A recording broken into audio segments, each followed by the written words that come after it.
안녕하세요. 강민서입니다. 반려동물 아로마 전문가 과정 제1강을 시작하겠습니다.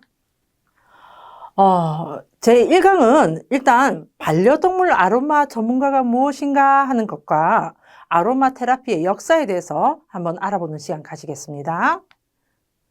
자, 우리 반려동물 아로마 전문가 과정이 어떻게 진행될 건지 한번 알아보겠습니다. 반려동물 아로마 전문가라고 하니까 그럼 반려동물에 대한 이런 아로마만 알면 되지 않을까 생각하실 수도 있는데 그렇지 않거든요. 자, 보시게 되면 일단 기본적으로 아로마 테라피의 역사를 좀 알아야 되겠죠. 그래야 우리가 왜 아로마 테라피를 쓰고 어떻게 사용을 해야 되는지 부분에 대해서도 또 알 수 있으니까요. 그 다음에 반려동물의 특성을 또 이해해야 되겠죠. 우리 반려견은 어떤 특성을 갖고 있고 반려묘는 어떤 특성을 갖고 있는지 그런 부분도 알아야 되겠고요. 그 다음에 신체적으로 또 아셔야 되겠죠. 신체적으로 성장기는 어떤 모습을 갖고 있고 그 다음에 성장이 끝난 성견이나 성묘가 되었을 때는 어떤 상태인지 어떤 골격 상태를 가지고 이런 부분도 알아야 될 거고요. 그 다음에 각 성장계 단계별 영양 관리는 또 어떻게 해야 되는지 우리 아이들이 태어났을 때도 엄마들이 왜 모유를 주고 그 다음에 이유식을 주고 그 다음 단계 어떻게 주고 하는 것들이 있잖아요. 그거와 똑같이 우리도 반려견의 이런 성장 단계에 따라서 영양 관리를 어떻게 해야 되는지도 알아야 되죠. 그럼으로써 이 반려견의 성장과 관련된 우리 아로마 테라피도 들어갈 수 있을 테니까요. 자, 그 다음에 반려견의 기본적인 관리법을 또 알아야 되겠죠. 목욕은 어떻게 시켜야 되고 빗질은 어떻게 해야 되고 하는 부분이 될 거고요. 그 다음에 골격이나 근육에 대해서도 알아야 되고 그 다음에 우리 반려견만 있는 거 아니죠. 반려묘도 있으니까 반려묘에 대한 부분도 알아야 됩니다. 자, 그 다음에 이제 우리가 반려동물 아로마 전문가이니까 가장 중요한 부분이 또 이 부분이겠죠. 바로 에센셜 오일과 그 에센셜 오일을 쓰기 위해서 같이 활용이 되는 캐리어 오일에 대해서 알아보는 시간을 가져야 될 거고요. 그 다음에 그와 더불어서 플로럴 워터라고 하는 것도 많이 활용이 되고 있으니까 플로럴 워터는 왜 생겨났고 어떻게 생겨났고 또 어떻게 활용을 해야 되는지 하는 부분. 그 다음에 이제 이렇게 배웠어요. 반려동물의 이런 습성, 골격, 근육, 성장 단계 다 배웠으면 우리가 반려동물 아로마 전문가이니까 적용을 해야 되겠죠. 그래서 실습적인 부분도 해당이 되는 게 첫 번째 시간이 바로 그루밍 스프레이라고 해서 빗질할 때 사용을 하는 스프레이. 그 다음에 두 번째는 가장 기본이 우리 사람도요, 머리 감는다든지 아니면 샤워를 할 때 쓰는 제품이 바뀌어야 되거든요. 아토피라든지 이런 피부적인 문제가 있으신 분들은 가장 먼저 바꾸세요 하는 게 샴푸와 바디 샤워 젤이거든요. 그것처럼 반려견에게 가장 기본이 되는 것이 샴푸니까 천연 샴푸 만드는 그런 과정 가질 거고요. 그 다음에 탈취 스프레이와 솔트도 만드는 시간을 하겠습니다. 그 다음에 이제 반려견한테 이런 제품만 만들어주는 게 중요한 게 아니라 반려견을 마사지하면서 또 서로 유대감과 또 건강 관리를 해줄 수 있는 그런 마사지에 대한 부분, 그 다음에 아로마 테라피 시 주의해야 될 사항, 그 다음에 이제 아로마 전문가로서 어떻게 나아갈 수 있는지 전망에 대해서 또 알아보는 그런 시간을 가지겠습니다. 자, 우선 아로마 활용하는 거는 굉장히 많이 알고 있는데 반려동물에게도 아로마를 활용할까 하는 의문을 가지시는 분들이 주위에 많으시더라고요. 그런데 이제는 반려인의 인구수가 달라졌죠. 1500만 시대입니다. 이게 2023년 수치예요. 지금은 2023년 이후가 더 많이 됐으니까 더 높아지겠죠.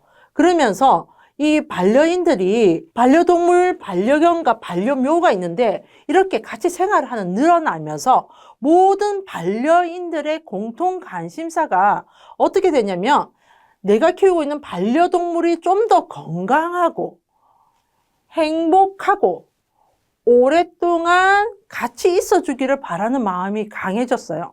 예전에 비해서 예전에는 그냥 밥 주고 그냥 가끔 놀아주고 이걸로 개념이 있었다면 지금은 나와 함께 삶을 살아가는 반려동물이기 때문에 좀 더 건강하고 좀 더 행복하고 좀 더 나았고 오랫동안 살았으면 싶은 그런 마음이 있죠. 그래서 예전에는 반려견의 수명이 12년에서 15년이었는데 이것도 굉장히 오래 산다고 했죠. 근데 요즘 어때요? 20년 가까이 살게 되면서 좀 더 밀접한 관계를 가지게 됩니다.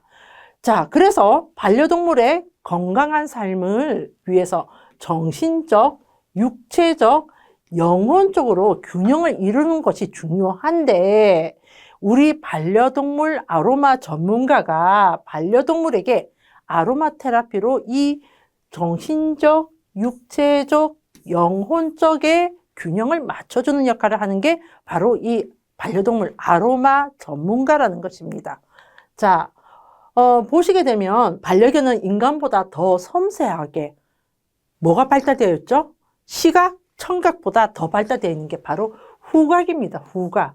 후각을 가지고 있는데 인간보다 45배 정도 발달되었다. 어떤 논문에서는 뭐 100배라는 말도 있습니다. 그 정도로 인간보다 반려견은 후각이 굉장히 뛰어나요.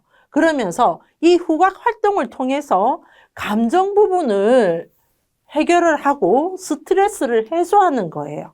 자, 우리 반려견이 바깥에 산책을 갔을 때 굉장히 행복해합니다. 행복해하는 이유가 뭐죠? 바로 후각을 통해서 냄새를 맡으면서 아, 여기는 풀밭이야. 아, 여기는 꽃밭이야. 아, 여기 나무 냄새가 나네 하는 그런 걸로서 스트레스 해소를 하고 활동을 하기 때문이죠. 자, 그러면서 에센셜 오일을 이용을 해서 자연주의 치유법 중에 하나로 면역력을 높이는 것은 물론 스트레스 해소. 자, 산책을 하면서 우리가 향기를 맡았던 것처럼 집안에서도 향기를 맡을 수 있게끔 만들어주는 역할을 하죠. 그렇게 하면서 신체적 욕구를 축적시켜준다. 뭐죠? 바로 후각 활동을 충족시켜주는 역할을 하게 됩니다. 그러면서 우리 반려동물의 삶에 좀 더 밀접하게 접근하기 위한 것입니다. 자, 그럼 이렇게 우리가 생각하게 된 계기가 뭐냐면, 반려동물의 삶의 질을 향상시키는 것과 건강함을 유지하기 위해서는 이 네 가지 조건이 다 갖춰져야 된다는 걸 알게 된 거죠.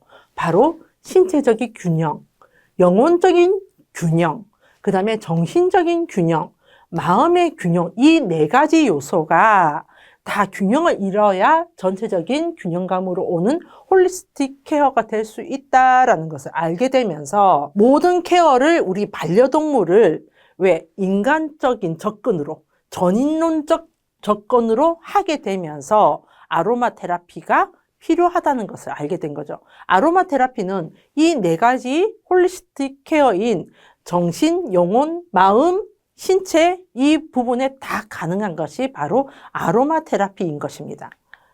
자, 보게 되면 집안의 마당에서 반려동물을 키웠어요. 그때는 반려동물이 아니었죠. 그냥 개, 고양이 뭐 이런 개념이었는데 하다가 거실로 들어왔어요. 거실로 들어왔고 예전에는 그냥 밥을 우리가 먹던 밥을 그냥 줬었어요. 그런데 지금은 사료를 주죠. 그럼 어떻게 다른 측면으로 보면 예전에 비해서 이 반려동물이 굉장히 케어적인 부분에서 윤택해졌다라고 생각할 수가 있는데 오히려 그렇지 않다라고도 볼 수 있습니다. 뭐냐면 사료 부분에서 그 반려동물의 신체적인 여건을 보지 않고 그냥 산업화적인 사료가 나오죠. 그러면서 어떻게 돼요? 향료가 들어갑니다. 향료. 인공향료죠. 인공향료가 들어가면서 먹는 것에서부터 이미 인공적인 게 들어가면서 오히려 윤택하지 않게 되는 그런 게 되는 거고요. 그 다음에 아이들 장난감을 이제 거실로 들어오면서 어떻게 돼요? 장난감이라는 개념을 주게 됩니다. 그리고 마당에서 키울 때는 뭐 1년에 한두 번 목욕을 시켰다면 지금은 어떻게 해요? 거실에서 같이 생활을 해야 되니까 샴푸를 아주 자주 하게 돼요. 그러면서 샴푸, 린스 뭐 이런 것들을 많이 사용하게 되죠. 이런 것들이 전부 다 어떻게 돼요? 인공향을 첨가하게 되는 거죠. 그렇게 되면서 인공향을 첨가하는 것뿐만 아니라 방부제, 산화방지제, 또 아주 색감적으로 현혹을 시켜야 되니까 인공색소, 그 다음에 향조, 아이들이 물기 때문에 어떻게 해요? 아이들이 좋아할 만한 맛을 낼 수 있는 인공감미료를 넣죠. 인공감미료, 인공합성료, 이런 것들이 다 들어간단 말이죠. 그래서 오히려 반려동물이 산업화로 인해서 더 생활을 윤택해졌다고 볼 수가 없다는 부분입니다. 이런 장소의 이동으로 인해서 윤택은 해졌는지 모르지만 오히려 인공적인 부분 또는 이런 합성적인 부분을 더 많이 노출되는 상황이 되고, 그렇게 되면서 반려동물이 오히려 건강적인 부분이나 아니면 이런 정신적인 부분에 많은 불균형을 가져올 수 있기 때문에 지금 반려동물 아로마 전문가 과정이 굉장히 중요한 역할을 한다고 볼 수 있습니다. 자, 그래서 우리가 예전에 지금 생각을 해보면 반려동물이라는 말을 사용하지 않았었어요. 애완견, 애완묘라고 했죠. 애완묘라는 말을 많이 썼어요. 자, 그러면 애완동물이라는 사전적 의미를 보게 되면 좋아하여 가까이 두고 귀여워하면서 기르는 동물, 여기에 뭐 개나 고양이나 새나 금붕어가 되는데, 이 애완이라는 말이 단순하게 좋아하는, 쉽게 말하면 그냥 좋아서 가까이 두는 거죠. 그러면 뭐냐? 장난감의 개념도 됐다는 겁니다. 그런데 반려동물의 사전적 의미를 보게 되면 사람의 정서적으로 의지하고자, 이 말은 뭐예요? 서로 교감하는 의미가 되죠. 가까이 두고 기르는 동물 해서 똑같이 개나 고양이나 새나 금붕어 이런 것들이 해당이 됩니다. 자, 그런데 반려동물의 시사적인 상식 사전에서 보게 되면 사람이 정서적으로 의지하기 위해서, 교감이죠. 서로 의지한다는 것은 교감이죠. 집에서 기르는 동물을 뜻하는 용어로 사람과 더불어 사는 동물로 동물이 인간에게 주는 여러 가지 혜택을 존중하며 사람의 장난감이 아닌 더불어 사는 존재로 얘기를 한다는 의미예요. 그러니까 이제는 애완견, 애완묘라는 말을 사용하면 안 된다는 의미이죠. 자, 그러면 애완이라는 말에서 반려라는 말로 언제쯤 바뀌었냐? 그거를 보게 되면 1983년 이전에는 애완이라는 말을 사용을 했어요. 그러니까 애완동물, 애완견 이런 의미로 썼는데 1983년 오스트리아에서 열린 심포지엄, 인간과 애완동물의 관계라는 심포지엄에서 이제는 애완동물이 아니고 반려동물이라고 지칭을 해야 된다. 왜? 사람이 의지하고 교감을 하고 서로 상호작용하는 존재가 되었기 때문에 이제는 반려동물, 그러니까 생을 같이 하는 반려동물이라는 의미로 사용을 해야 된다라고 지정을 하게 된 거예요. 그렇게 되면서 이제는 애완동물이 아닌 반려동물이라는 명칭으로 바뀌게 된 것입니다. 자, 그러면 아로마 테라피는 또 그럼 뭐야?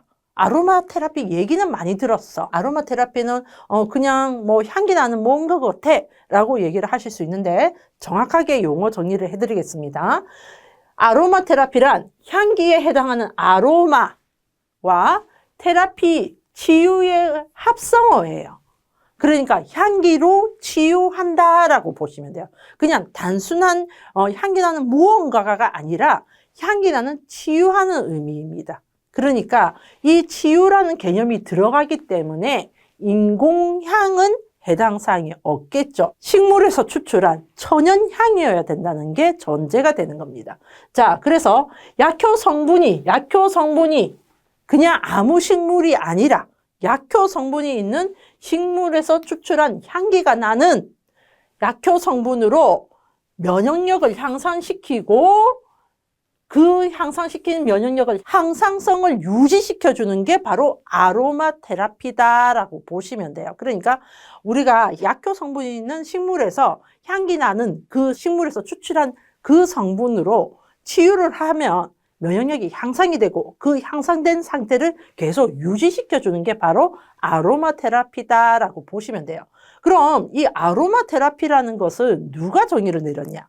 바로 프랑스 화학자인 르네 모리스 가타포세가 아로마 테라피는 치유적 성질을 있는 향기 나는 식물을 이용한 치료라고 정의를 내렸어요.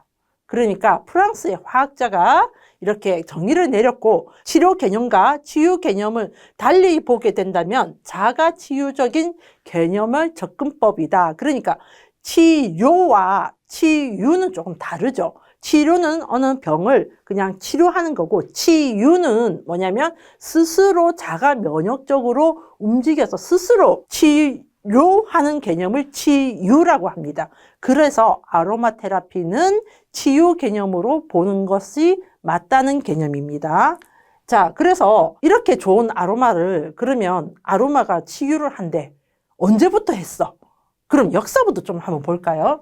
보게 되면 이 아로마 테라피라는 말은 르네 모리스 가타포세가 정의를 내렸지만 그 이전에 이미 실행이 되고 있었던 거예요. 그러니까 우리가 강아지라는 개라는 말을 이름을 지어주게 전에 개가 없었던 거 아니죠. 개는 항상 있었습니다. 있었는데 저 동물은 개야 라고 명칭을 지어준 이전에도 개가 있었던 것처럼 아로마 테라피라는 말이 있기 전에 이미 우리들은 실행을 하고 있었다 이 얘기예요. 그래서 고대 아로마 테라피를 보게 되면 BC 6000에서 8000년경에 신석기 시대로 추정이 되는데 식물을 이용해서 주술적 치유적 개념으로 썼다.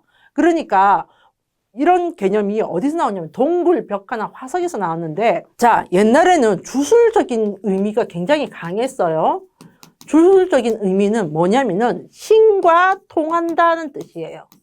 신과 통한다. 그러면 신과 통하기 위해서는 무엇을 해야 되냐? 신과 통할 수 있는 신이 어디에 있어요? 하늘에 있죠. 하늘에 있으니까 그 하늘과 통할 수 있는 방법은 가장 가까이 갈 수 있는 방법은 무엇을 태워야 돼요.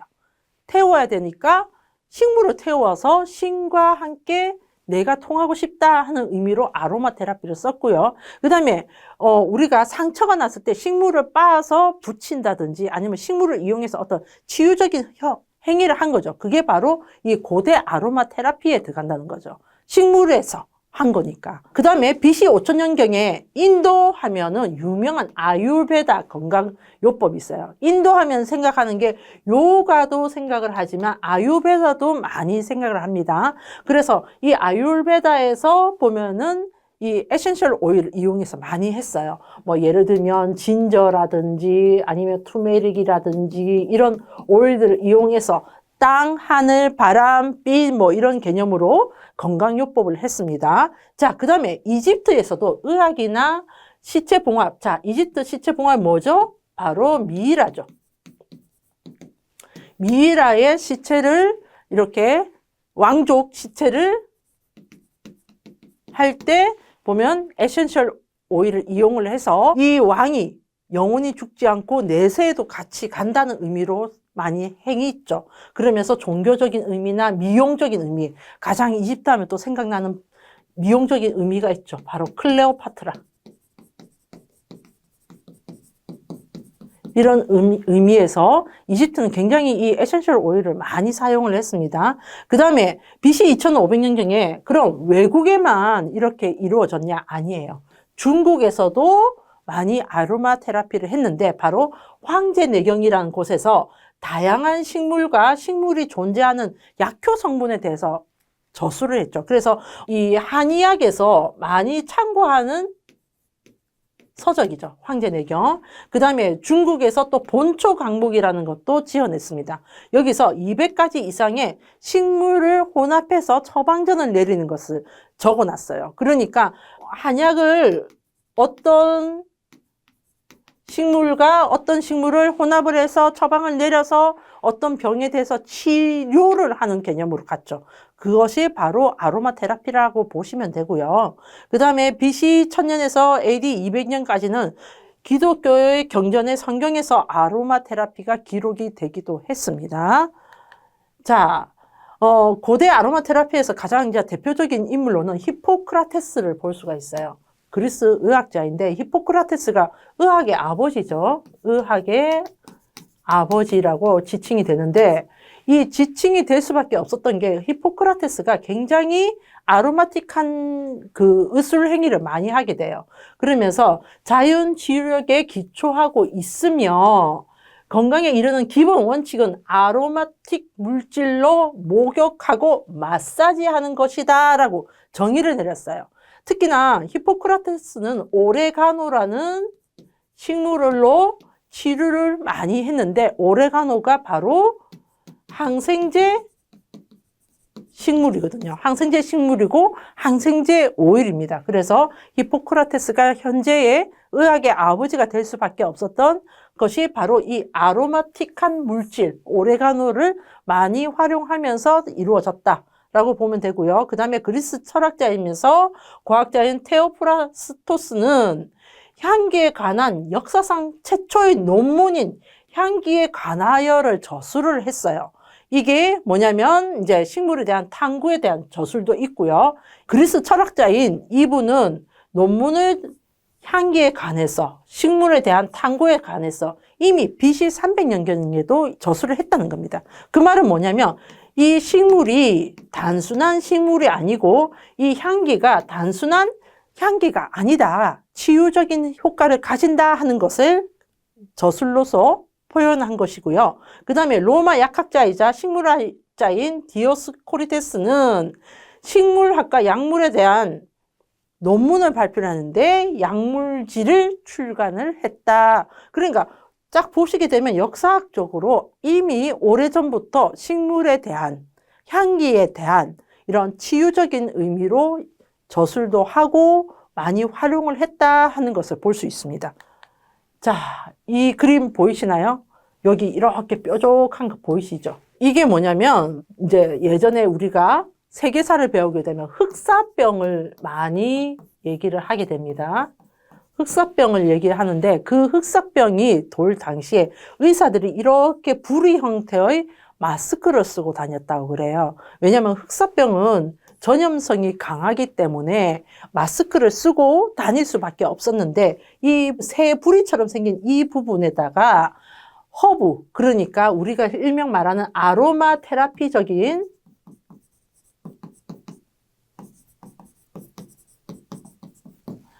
허브를 넣고 다닌 거죠. 로즈마리나 뭐 이런 시나몬이나 이런 허브들을 넣고 다니면서 그 흑사병에 대한 예방을 하고 다녔다고 볼 수 있어요. 그래서 아주 예전에 이렇게 실행을 한 부분을 보여드리기 위해서 그림으로 표현했습니다. 자, 중세 아로마 테라피를 보게 되면 가장 유명하신 분이 있죠. 바로 아비세나라는 이분인데 페르시아의 아비세나라는 분은 이분은 무엇을 연구를 했냐면 냉각장치를 발명하게 돼요. 이 냉각장치는 왜 현재 중요한 역할을 하게 되냐면 바로 아로마 추출법인 수증기 추출법을 창시하는 역할을 한 거죠. 냉각장치로. 그래서 아주 유명하게 우리가 중요하게 여기 있는 부분입니다. 그리고 요 흑사병에 대한 설명을 드렸고요. 자, 그러면 근현대의 아로마 테라피를 보게 되면 아까 앞에서 아로마 테라피 말을 정의한 사람이 누구라 했죠? 르네 모리스 가타포세라고 했습니다. 이 사람이 1937년에 아로마 테라피란 용어를 정의를 하고요. 그 다음에 근현대에 와서 아로마 테라피가 많이 활성화될 수 있었던 게 바로 프랑스 외과 의사인 장 발렛이라는 의사로 인해서 많이 활성화가 되게 돼요. 일반적인 우리 사람들한테. 왜냐하면 세계 2차 대전 때 부상병들한테 약으로만 치료를 한 게 아니라 아로마 오일을 접목을 해서 치료를 한 게 활성화되면서 우리가 현재의 아로마 테라피를 많이 하게 되는데 이 장발렛은 아로마 오일이 치유적인 효과가 크다는 것을 알게 되면서 같이 활용을 하게 됩니다. 그래서 프랑스에서는 아직도 아로마 테라피적인 아로마 오일과 그 신약과 같이 환자들에게 처방을 내린다고 합니다. 자, 그 다음에 마갈 몰이라는 이 여성분은 에스테틱의 아로마 오일을 접목해서 현재 에스테틱에서 아로마 테라피라고 해서 마사지 요법을 많이 활용을 하죠. 그것을 창시한 사람이 바로 마가렛 몰이라고 보실 수 있습니다. 그 다음에 페노일 박사라는 분이 계세요. 프랑스 분인데 이분이 아로마 테라피가 자연의학과 통합하여 생태학의 인정을 받기 위해 40년 이상 노력하였다라고 이렇게 적혀 있죠. 이분은 페노일 박사는 우리 이 아로마 테라피를 활용할 수 있는 범위를 확대시킨 분이라고 볼 수 있어요. 그래서 자연의학과 통합해서 의학적인 부분과 같이 접목을 해서 아로마 테라피를 할 수 있는 방법을 많이 알리신 분이라고 보시면 되고요. 자, 그 다음에 로버트 티저랜드라는 분은 굉장히 유명한 아로마 저술 하신 분인데 이분 같은 경우는 식물학을 전공을 하셨고요. 합성 약물의 부작용 문제를 해결하기 위해서 아로마 테라피를 공부를 하면서 현재까지 아로마 테라피의 기본 지침서를 만드신 분이에요. 그래서 검색을 해보시면 로버트 티저랜드 이분이 쓰신 책들이 굉장히 그냥 아로마 테라피의 기본 저서로서 이렇게 많이 활용이 되고 있습니다. 그래서 그 저서로는 아로마 테라피의 아트, 모두를 위한 아로마 테라피, 에센셜 오일의 안정성을 저술하였다. 어떻게 보면 이분이 아로마 테라피가 일반화될 수 있게끔 만들어준 역할을 하셨다 보시면 돼요. 자, 이번 시간에 그럼 어떤 내용들을 말씀드렸는지 기억을 하시나요? 보시게 되면 우리 반려동물 아로마 전문가가 왜 필요한지에 대해서 말씀드렸습니다.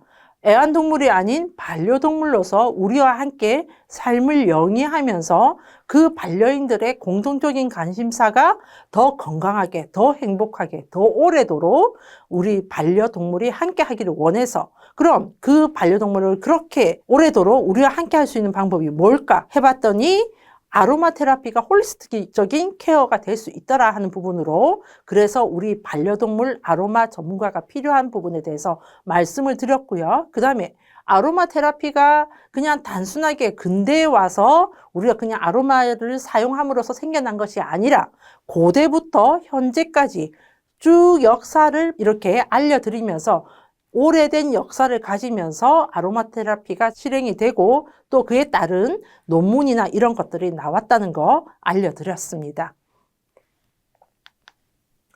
이번 시간의 내용은 여기까지입니다. 다음 강의에서 뵙겠습니다. 감사합니다.